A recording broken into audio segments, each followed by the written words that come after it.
ខ្ញុំបាទឈ្មោះយងធាជាអគ្គនាយករងគ្រប់គ្រងផ្នែកម្ហូបអាហារនិងភេសជ្ជៈនៃសន្តាគារ Sun and Moon River Side ខ្ញុំមានបទពិសោធន៍នៅក្នុងវិស័យម្ហូបអាហារនិងភេសជ្ជៈអស់រយៈពេល20ឆ្នាំកន្លងមកហើយក្នុងនោះដែរក៏ខ្ញុំធ្លាប់បានរៀបចំកម្មវិធីតូចធំជាលក្ខណៈជាតិលក្ខណៈអន្តរជាតិកត្តាដែលធ្វើឲ្យខ្ញុំបម្រើការនៅក្នុងវិស័យម្ហូបអាហារនិងភេសជ្ជៈដល់រយៈពេល20ឆ្នាំគឺជាការស្រឡាញ់និងការចូលចិត្តក្នុងនោះដែរក៏យើងជួបនៅបទពិសោធន៍ជាច្រើនក្នុងការរៀបចំការចែកម្លែកជូនដល់អតិថិជនឬមួយក៏យើងទទួលបានបទពិសោធន៍ពីអតិថិជនត្រឡប់មកវិញ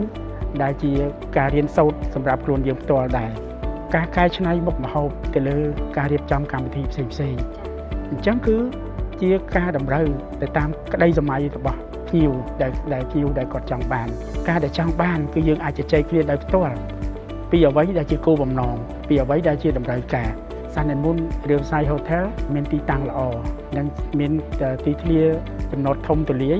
ហើយជាងនេះទៅទៀតគឺយើងមានបន្ទប់ប្រជុំបាទដែលយើងមានលក្ខណៈតូចធំហើយនឹងវិសាលភាពអាចទុកភ្ញៀវរហូតដល់1200នាក់តែអ្វីដែលសំខាន់ដោយសារវិសាលភាពបូរូមរបស់យើងគឺជាបូរូម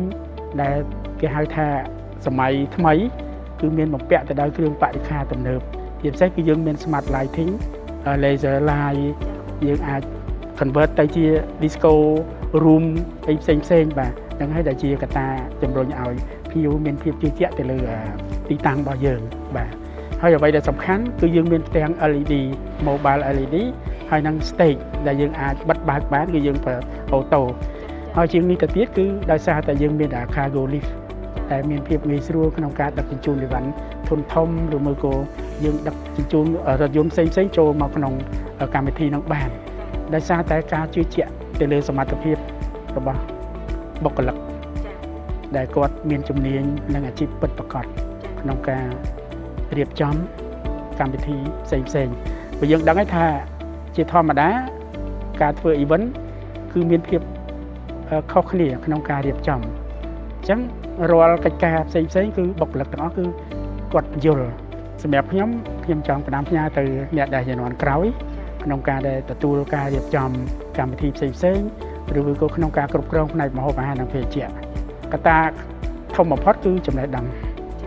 បាទជាធម្មតាកាលណាបើយើងធ្វើជាអ្នកដឹកនាំយើងត្រូវតែមានចំណេះដឹងក្នុងការស្វែងយល់នៅពេលដែលរៀបចំកម្មវិធីយើងត្រូវសិក្សាលម្អិតជាមួយអតិថិជនមានន័យថាតាំងពីចំនួនភ្ញៀវតាំងពីប្រភេទនៃការរៀបចំកម្មវិធីតាំងពីផ្លូវនៃការរ៉ាន់ពេលដែលកម្មវិធីកើតឡើង